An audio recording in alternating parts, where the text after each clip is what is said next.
បើខ្ញុំប្រាប់អ្នកនរគ្នាថាឡានមួយនេះមានការធានារហូតដល់មួយជីវិតអាចធ្វើដំណើររហូតដល់2លានគីឡូម៉ែត្រអ្នកនរគ្នាជឿខ្ញុំអត់នេះគឺជារថយន្តអគ្គិសនីបែប performance Haptech HT ចង់ដឹងថាមានលក្ខណៈពិសេសអ្វីខ្លះ option ទំនើបអ្វីខ្លះតាមដានវីដេអូនេះដល់ចប់អ្នកនរគ្នានឹងពេញចិត្តជាមួយនឹងឡានមួយនេះ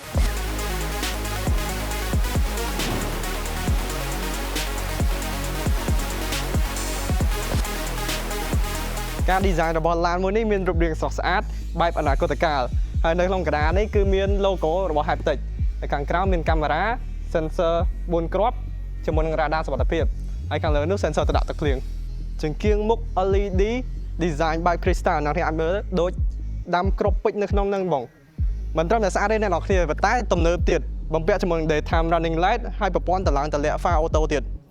បើយើងកន្លែងទៅមើលយ៉ាន់វិញទំហំរហូតដល់20អ៊ីងធំអញ្ចឹងធ្វើឲ្យ ground clearance ឡានខ្ពស់អញ្ចឹងបើអ្នកនរគ្នាធ្វើដំណើរនៅក្នុងស្ថានភាពរលាក់អីគឺអត់បញ្ហា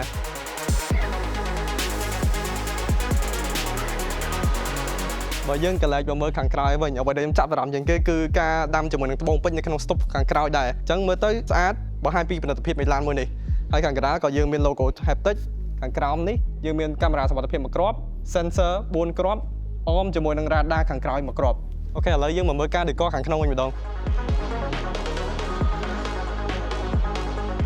ចឹងពេលដែលយើងចូលមកដល់ក្នុងយើងត្រូវបានស្វាគមន៍ជាមួយនឹង welcome seat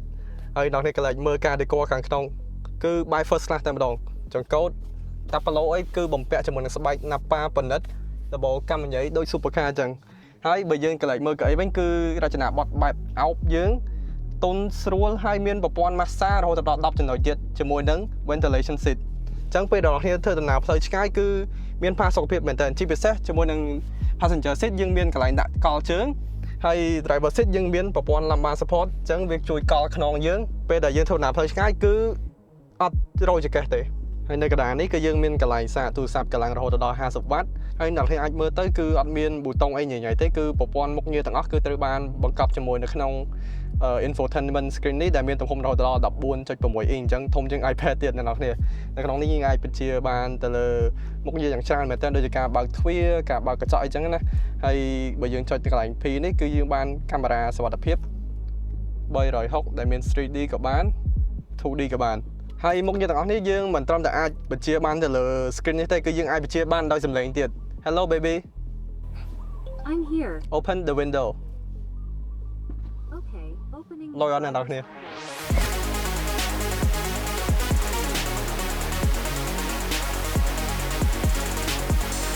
អញ្ចឹងយើងនឹងចូលទៅមើលការ decor ខាងក្រោយវិញម្ដងប៉ុន្តែមុននឹងចូលខ្ញុំចង់បង្ហាញអ្នកគ្នាទ្វារទាំងមុខទាំងក្រោយគឺដំណើរការដោយស្វ័យប្រវត្តិអញ្ចឹងពេលអ្នកគ្នាចង់បើកទ្វារអ្នកគ្នាត្រូវចុចប៊ូតុងមួយនេះប៉ុន្តែពេលដែលមានឧបសគ្គនៅចិត្តគឺវាអត់បើកទេដល់តែខ្ញុំចេញមកបានវាបើកអស់ដោយសារតែវាមាន sensor រហូតដល់3គ្រាប់ដើម្បីការពារការប៉ះទង្គិចខាងមុខក៏មាន2គ្រាប់ដែរអញ្ចឹងទ្វារទាំងមុខទាំងក្រោយមានរហូតដល់5គ្រាប់អ្នកនរគ្នាចូលមកមើលខាងក្រោយអ្នកនរគ្នាគឺទលាយមែនតើ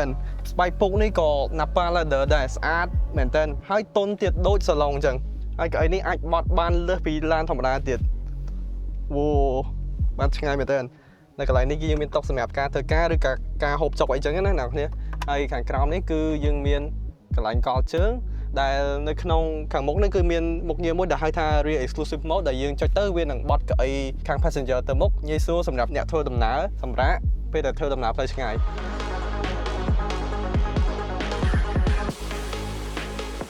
អញ្ចឹងឡានមួយនេះសាកមកពេញជីបានរហូតដល់670គីឡូម៉ែត្រអ្នកនរគ្នាជាមួយនឹងអាគុយ Magazine Battery 2.0 ដែលមានទំហំរហូតដល់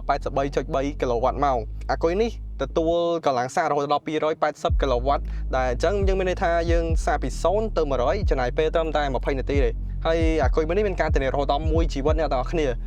ហេតុអីបានគេហ៊ានធានាអញ្ចឹងដោយសារតែអាគុយនេះមានអាយុកាលវែងអាគុយនេះមានអាយុកាលរហូតដល់3000 life cycle អញ្ចឹងមានន័យថាយើងសាកពី0ទៅដល់100រហូតដល់3000ដងដោយគ្មានបញ្ហាអញ្ចឹងបើយើងគុណជាមួយនឹង range របស់វា670គីឡូម៉ែត្រគឺយើងបានរហូតដល់2លានគីឡូម៉ែត្រដល់គ្នាអញ្ចឹងអ្នកអាចធ្វើដំណើររហូតដល់2លានគីឡូម៉ែត្រដោយគ្មានបញ្ហាទៅលើអាគុយកាត់មិនដែរអ្នកនរគ្នា Haptech HT Haptech HT Premium តម្លៃ 50000 ជាង លុចស៊េរីតម្លៃ 60000 ជាងខ្ញុំគិតថាលើសពីស័ក្តិសមតម្លៃទៀតអ្នកនរគ្នាអាចធ្វើការបើកបោសាកល្បងជាមួយរថយន្តនេះបាននៅ showroom Ion Cambodia ដែលមានទីតាំងនៅលើផ្លូវសហព័ន្ធរុស្ស៊ីទៅមុខទីស្តីការគណៈរដ្ឋមន្ត្រីមកឥឡូវនេះដើម្បីទទួលបានតម្លៃពិសេស ។